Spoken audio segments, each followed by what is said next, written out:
بسم اللہ الرحمن الرحیم۔ اور جناب والا، جب لکیریں ملکوں کی کھینچ دی جائیں اور ادھر سے بھی مسلمان لڑ رہے ہوں، ادھر سے بھی مسلمان لڑ رہے ہوں، تو پھر وہ شہید کون ہوگا؟ وہ تو پھر فساد ہوگا، صفاد فی سبیل اللہ، مذہب کا پھیلایا ہوا فساد۔ کہ وہ کہتے ہیں، ایران والے کہیں گے ہم حق پر ہیں، عراق والے کہیں گے ہم حق پر ہیں، تو ہزاروں بندے مار دیں گے۔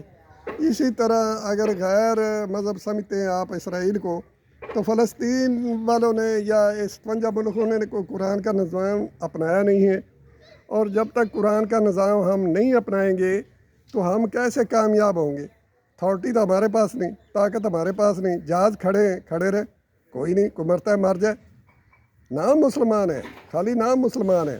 تو قرآن میں آتا ہے کہ تم جو کہتے ہو کہ ہم اللہ پر اور آخر پر ایمان لائے، وما ہم بمومنین، اور تم مومن نہیں ہو، تم ایمان نہیں لائے ہو۔ ایمان کیسے لایا جاتا ہے؟ قرآن تمام جتنے پیغمبر ہیں اپنے آپ کو مسلم کہتے تھے، ایک مسلمان ہوتا ہے، سب مسلم ایک ہوتا ہے، اور وہ اتھارٹی ہوتی ہے۔ جیسے نبی کریم صلی اللہ علیہ وسلم نے نظام لایا، قرآنی نظام، اور وہ لا کے پھر آگے بڑے صحابہ کرام آدھی دنیا تے پورے کٹھے ہو کے مسلمان رہندے سن اس لے۔ تے ہون مسلمان کس طرح الگ الگ ملک بنا کے الگ لکیراں کھینچ کے تے میں اپنے ملک دا دفاع کر رہا ہوں، کہتے میں اپنے ملک دا دفاع کر رہا ہوں۔ ادھر جناب اپنے ملک میں عوام کو جو طاقت ہوتی ہے مار رہی ہوتی ہے، عوام کے پیچھے لگی ہوتی ہے، عوام کچھ کہتی ہے، وہ کچھ کہتی ہے، جو اتھارٹی ہوتی ہے ہماری۔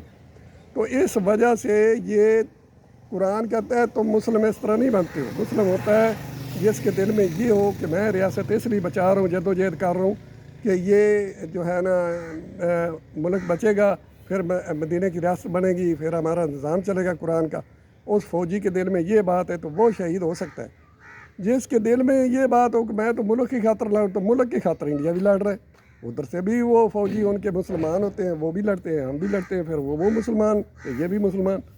او بھائی، پہلے اس ریاست کی جد و جہد ہوتی ہے، جب وہ قائم کر لی جائے ریاست۔ نبی کریم صلی اللہ علیہ وسلم نے جو قائم کی ہے، جو دین قرآن میں ہے، دین میں نے اللہ کی حکومت قائم کرنا، دین کے لفظ قرآن میں آئے، مذہب کا کہیں لفظ ہی نہیں آیا۔ تو جب ہم وہ ریاست قائم کر لیں گے تو پھر وہ ریاست جو ہے نا اس کے خلاف کوئی بغاوت کرے گا تو وہ تو پوری دنیا میں امن پھیلانے کے لیے ریاست ہوگی، تو ظالم کے خلاف لڑے گی، اور وہ جو اس کے ریاست کے خلاف لڑے گا وہ مردار موت مرے گا، اور جو ادھر ہوگا وہ اس ریاست کو بچانے والا فوجی ہمارا وہ شہید ہوگا۔ اس طرح شہادت ہوتی ہے۔ یا ایس گئے گزرے دور میں جو جد و جہد کر رہے ہوتے ہیں، ان میں سے کسی کو کوئی مار دے مذہب والا تو وہ شہید ہوتا ہے۔ وہ مذہب والے تو شہید ہو ہی نہیں سکتے، کیونکہ ان کا تو سارا باطل عقیدہ ہوتا ہے اور وہ باطل پر جا رہے ہوتے ہیں۔ ایسے تو ایک انسان کو قتل بیر وجہ نہیں کرنا چاہیے، چاہے کوئی بھی ہو، اس کو بھی نہیں کرنا چاہیے۔ عیسائی یہودی بھی اس طرح نہیں قتل کیا جا سکتا جب تک آپ کو کوئی خطرہ نہیں ہے اس سے، یا کوئی رولا نہیں۔ جس طرح وہ جنگ چڑی کھڑی ہے، اس میں تو ہو سکتا ہے کام کہ ایک دوسرے کو مارنا ہوتا ہے، لیکن یہ نہیں کہ ایویں پلاننگ کر لو تو جا کے دھماکہ کرو، ادھر دھماکہ کرو، ایویں لوگوں کو مار دے پھرو، یہ تو فساد ہے۔ وما علینا الا البلاغ۔